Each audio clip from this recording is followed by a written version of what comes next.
একদিন ভোরবেলা দাদি তার বাড়ির সামনে একটি গাছ লাগানোর সিদ্ধান্ত নিলেন। তিনি হাতে কোদাল নিয়ে মাটি খুঁড়তে লাগলেন। হঠাৎ করে কোদালটি মাটির নিচে শক্ত কিছুতে লেগে গেল। দাদি থমকে গেলেন। মাটির ভেতর থেকে বেরিয়ে এলো একটি পুরনো কলসি। কলসিটা মলিন, কিন্তু অদ্ভুতভাবে হালকা আলো ছড়াচ্ছিল।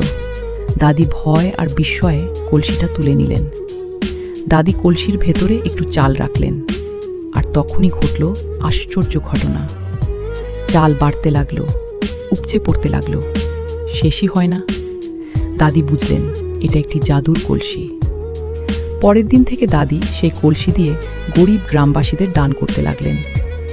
ক্ষুধার্ত শিশুদের খাবার দিলেন, অসহায় মানুষদের সাহায্য করলেন। গ্রাম জুড়ে সুখ আর আশীর্বাদের ধ্বনি ছড়িয়ে পড়ল। কিন্তু সব চোখ ভালো ছিল না। দুজন লোভী চোর দূর থেকে সব দেখছিল। রাতে তারা চুপি চুপি দাদির বাড়িতে ঢুকে পড়ল এবং জাদুর কলসিটি চুরি করে নিয়ে গেল। চোররা কলসিটি তাদের ভাঙা কুঁড়ে ঘরে নিয়ে এলো। হঠাৎ করে কলসিটি কাঁপতে লাগলো। কলসির ভেতর থেকে বেরিয়ে এলো বিষধর সাপ।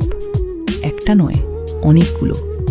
সাপগুলো ফুস ফুস শব্দ করতে লাগলো। চোরেরা ভয়ে চিৎকার করে উঠল। তারা পিছিয়ে পড়ে গেল, দৌড়াতে লাগলো।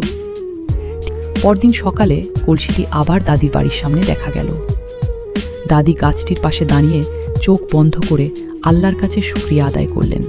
গ্রাম আবার শান্ত হয়ে গেল, কারণ লোভের শাস্তি আছে আর দয়ার পুরস্কার অবশ্যই মেলে।